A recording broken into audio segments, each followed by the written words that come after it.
Hello student. हमने last lecture में देखा था कि प्रोग्रामिंग लैंग्वेज क्या होती है, कितने प्रकार की होती है।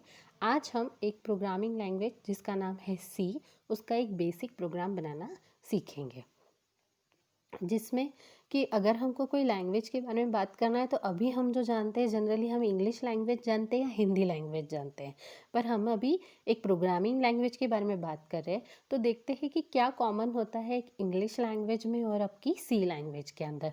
तो कोई भी लैंग्वेज हमको सीखनी है तो हमको उसके सबसे पहले क्या पता होना चाहिए, उसका कैरेक्टर सेट पता होना चाहिए। जैसे हिंदी सीखनी है हमको तो हमको क्या पता होनी चाहिए, वर्णमाला पता होनी चाहिए। और इंग्लिश अगर हमको सीखनी है तो हमको क्या पता होना चाहिए, अल्फ़ाबेट्स पता होना चाहिए। तो वैसे ही सी का स्ट्रक्चर, मतलब सी का अगर हमको कोई प्रोग्राम बनाना है तो हमको सबसे पहले उसमें क्या पता होना चाहिए, उसके अल्फ़ाबेट्स पता होना चाहिए।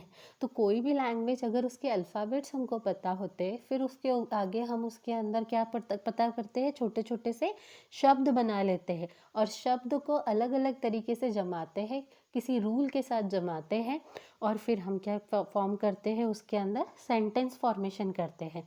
और एक बार हमको सेंटेंस फॉर्मेशन आ गई तो हम उसके अंदर क्या कर सकते हैं, पैराग्राफ्स लिख सकते हैं। तो सिमिलरली सी लैंग्वेज का भी एक अपना स्ट्रक्चर होता है जिसमें कि हमको वेरियस रूल्स फॉलो करने होते हैं। तो आइए जानते हैं सबसे पहले सी के अल्फ़ाबेट्स क्या क्या होते हैं। तो सी जो है वो आपकी स्ट्रक्चरल लैंग्वेज है। और सी मतलब स्ट्रक्चरल लैंग्वेज क्यों बोला जाता है, क्योंकि वो कोई प्रॉपर स्ट्रक्चर को फॉलो करती है ना। तो अभी आगे आपको मैं बताऊंगी कि सी का बेसिक स्ट्रक्चर कैसा दिखाई देता है।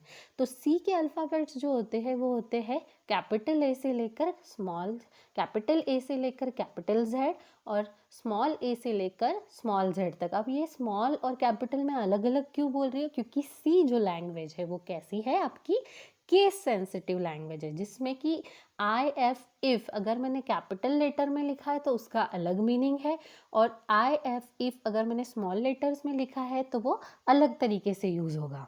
अब इसके अंदर डिजिट्स भी होती है 0 से लेकर 9 तक की। फिर होते हैं आपके स्पेशल सिंबल। स्पेशल सिंबल्स मतलब वो सारे सिंबल्स जो आपके कीबोर्ड के ऊपर फंक्शन की इसके साथ अवेलेबल होते हैं, और उसके अलावा भी आपको नीचे की साइड में स्पेस बार के आसपास जो सिंबल्स दिखते हैं वो सारे के सारे किसकी कैटेगरी में आते हैं, स्पेशल सिंबल्स की कैटेगरी में आते हैं। तो ये हमारे हो गए अल्फ़ाबेट्स। अब हम बात करते हैं इन अल्फ़ाबेट्स का यूज़ करके वर्ड फॉर्मेशन का। तो सी के अंदर जो वर्ड फॉर्मेशन के बारे में अगर हम बात करते हैं तो हमारे पास में 3 इंपॉर्टेंट चीज़ें हैं, एक कांस्टेंट, दूसरा वेरिएबल और तीसरा कीवर्ड। कांस्टेंट, कांस्टेंट किसको बोलते हैं, constant are those value which are fix, है ना, जो कि फिक्स होती हैं उन्हें हम क्या बोलते हैं, कांस्टेंट। जिनकी वैल्यू कभी भी चेंज नहीं होती, ऐसी क्वांटिटीज़ को हम बोलते हैं कांस्टेंट। फॉर एग्जांपल आपका यूनिवर्सल कांस्टेंट ग्रेविटी का होता है जी। फिर आपका पाई का वैल्यू 3.14 जो कि फिक्स है। वैसे ही वेरिएबल, नाम से समझ में आ रहा है कि ऐसी क्वांटिटी जो कि वेरी करे, इसलिए उसका नाम क्या होता है, वेरिएबल। तीसरा है कीवर्ड।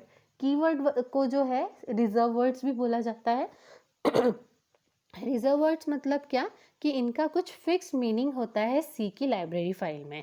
मतलब कि अगर आपने आपके प्रोग्राम में किसी भी कीवर्ड को यूज़ किया है तो सी का कंपाइलर क्या करेगा कि उसकी लाइब्रेरी फाइल में जाकर उसकी डेफिनेशन देख लेगा और उस डेफिनेशन के अकॉर्डिंग उस कीवर्ड को ट्रीट करेगा। ठीक है। तो अभी हमको ये तीनों चीज़ें और ज़्यादा डिटेल में मैं अभी नहीं बता रही हूँ, इसके लिए सेपरेट वीडियो बनाऊंगी जिसमें कि आपको इनके फॉर्मेशन के लिए जो जो रूल्स लगते हैं वो डिटेल में मैं आपको बताऊंगी कि अगर आपको सी का कोई कांस्टेंट डिक्लेयर करना है, कोई वेरिएबल बनाना है, तो आपको उसके लिए क्या क्या चीज़ों का ध्यान रखना है। अब अगर आपको ये तीनों चीज़ें समझ में आ जाएगी तो इन्हीं के कॉम्बिनेशन को रूल्स के साथ में हम क्या बनाएंगे, एक इंस्ट्रक्शन लिखेंगे। तो कोई भी सिंपल सा सी का इंस्ट्रक्शन लिखा जाता है जिसमें कि इन सब चीज़ों का यूज़ होता है। तो एक बार आपको इंस्ट्रक्शंस लिखते आ गई तो आप सेट ऑफ इंस्ट्रक्शंस लिखेंगे तो क्या बन जाएगा, आपका प्रोग्राम। तो प्रोग्राम को हम सिंपली डिफाइन कर सकते हैं, program is a set of instruction. अब आइए देखते हैं कि एक सिंपल सी का प्रोग्राम दिखता कैसे है। तो यहाँ पर कोई भी प्रोग्राम लिखना है तो सबसे पहले टॉप मोस्ट पे हमको हेडर फाइल्स डालनी पड़ती है। फिर आपका एक वॉइड मेन करके फंक्शन होता है। फिर वॉइड मेन फंक्शन के बाद में एक कर्ली ब्रैकेट ओपन करते हैं हम, और फिर कर्ली ब्रैकेट को क्लोज करते हैं। तो ये मेन के अंदर ये जो कर्ली ब्रैकेट है, इसकी ओपनिंग और क्लोजिंग के बीच में हम क्या लिखते हैं, बॉडी लिखते हैं आपके मेन फंक्शन की। अब इस प्रोग्राम के अंदर हमने लिखा है हैश इंक्लूड stdio.h। तो हैश इंक्लूड का मतलब क्या है कि हम इंक्लूड करवाना चाहते हैं इस हेडर फाइल को। हेडर फाइल कैसे समझ में आती है, उसके आगे .h एक्सटेंशन लगा होता है। अब हमने यहाँ पर दो हेडर फाइल यूज़ किए, तो stdio.h इसका फुल फॉर्म होता है standard input output header file. मतलब यहाँ पर इनपुट आउटपुट से रिलेटेड जो भी फंक्शंस वगैरह हम यूज़ करने वाले हैं उनका डेफिनेशन कहाँ लिखा होगा, इस हेडर फाइल के अंदर लिखा होगा। दूसरी है हमारी कोनियो। कोनियो का फुल फॉर्म होता है console input output header file. इसमें आपके कंसोल से रिलेटेड जो भी फंक्शंस आप यूज़ करने वाले हैं उनका डेफिनेशन लिखा हुआ है। नेक्स्ट स्टेप पे आपका मेन फंक्शन। मेन फंक्शन अभी हम बस इतना समझ लेते हैं कि एक मैंडेटरी फंक्शन है। जब भी हम सी का कोई प्रोग्राम लिखेंगे तो उसमें एक फंक्शन होगा जो कि हमारा मेन फंक्शन होगा। फिर कर्ली ब्रैकेट्स ओपन करेंगे और यहाँ पर हम बॉडी लिखेंगे मेन फंक्शन की। बॉडी ऑफ मेन फंक्शन मतलब क्या, अब आप आपके प्रोग्राम में जो भी टास्क करवाना चाहते हैं वो आप इन ब्रेसेस के अंदर लिखेंगे। तो फॉर एग्जांपल यहाँ पर हमने सिंपल एक प्रिंटफ फंक्शन का यूज़ किया है, जिसके अंदर इन्वर्टेड कॉमा में मैंने लिखा है हेलो स्टूडेंट। तो जब मैं प्रिंटफ फंक्शन का यूज़ करूँगी, इसका मतलब कि मैं स्क्रीन के ऊपर इस स्टेटमेंट को क्या करवाना चाहती हूँ, प्रिंट करवाना चाहती हूँ। तो प्रिंटफ फंक्शन को ही हम आउटपुट फंक्शन भी बोलते हैं। और आगे इसके आगे एक छोटा सा निशान लगा है, इसको बोला जाता है सेमीकोलन। सेमीकोलन का काम होता है किसी भी लाइन को टर्मिनेट करने के लिए। फिर इसके बाद हमने लिखा है गेट ch फंक्शन। ये भी एक तरीके का आपका फंक्शन है। इसका फुल फॉर्म होता है गेट कैरेक्टर। इसका काम क्या होता है, स्क्रीन के ऊपर कैरेक्टर को होल्ड करके रखना। अब ये एक सिंपल हमने प्रोग्राम देखा है। अब मैं आपको एक और एक छोटा सा प्रोग्राम बताती हूँ जिसमें कि हम दो वेरिएबल्स का यूज़ करके सम करेंगे। तो इस प्रोग्राम को आप अच्छे से देख लीजिए। तो इसमें आपको बाकी सब चीज़ें कॉमन लग रही है। ऊपर दो हेडर फाइल डाली है हमने, फिर उसके बाद वॉइड मेन फंक्शन लिखा है, फिर कर्ली ब्रैकेट ओपन किए हैं। अब यहाँ पर कुछ अलग दिख रहा है, इनको हमने लिखा है इंट a, b, c। अब देखते हैं ये इंट a, b, c क्या चीज़ होती है। तो ये इंट मतलब आपका है डेटा टाइप, जो कि आपका ये जो वेरिएबल है a, उसका टाइप बता रहा है कि ये जो वेरिएबल है वो किस टाइप का है। तो यहाँ पर हमारे ये तीनों वेरिएबल किस टाइप के हैं, इंटीजर टाइप के हैं। फिर अब इनकी वैल्यू हमको यूज़र से मांगनी है, इसलिए हमने यूज़र के लिए एक मैसेज प्रिंट करवाना है स्क्रीन के ऊपर, इसलिए हमने प्रिंटफ फंक्शन का यूज़ किया है। इसे लिखने का तरीका देख लेते हैं हम। Printf parenthesis inverted comma your message, for example enter the value of a, inverted comma close parenthesis colon and semicolon. इस तरीके से ये मैसेज जो है वो क्या हो जाएगा, स्क्रीन के ऊपर प्रिंट हो जाएगा। अब वैल्यू ऑफ a तो हमने डिमांड कर ली कि एंटर करो। अब ये a की वैल्यू जब आप डालोगे तो ये कहीं तो भी स्टोर भी होनी चाहिए।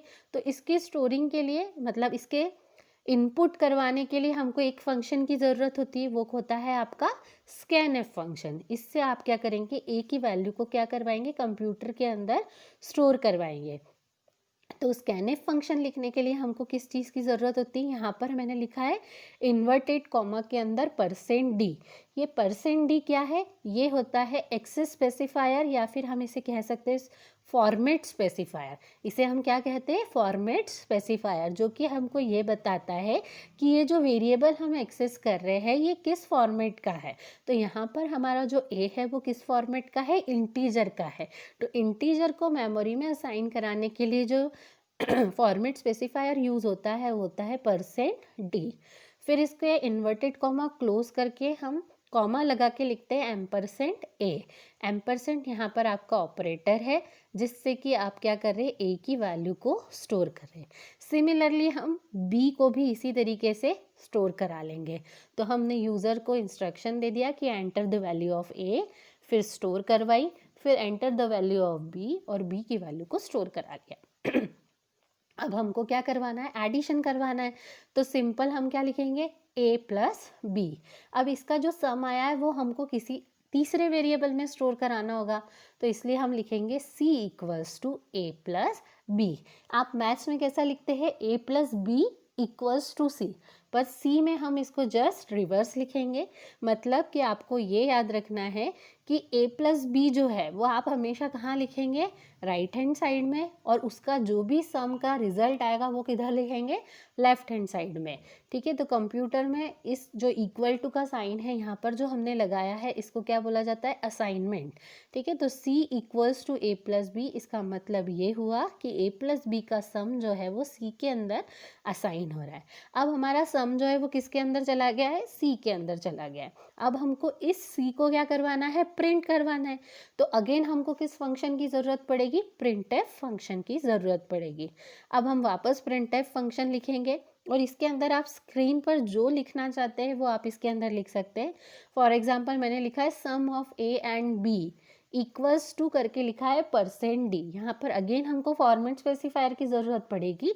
क्यों, क्योंकि c भी हमारा क्या है, एक तरीके का इंटीजर वेरिएबल है, तो इसकी वैल्यू को स्टोर कराने के लिए मुझे क्या लगेगा, एक फॉर्मेट स्पेसिफायर लगेगा। इसलिए मैंने लगाया है %d और कॉमा करके क्या लिखेंगे, c।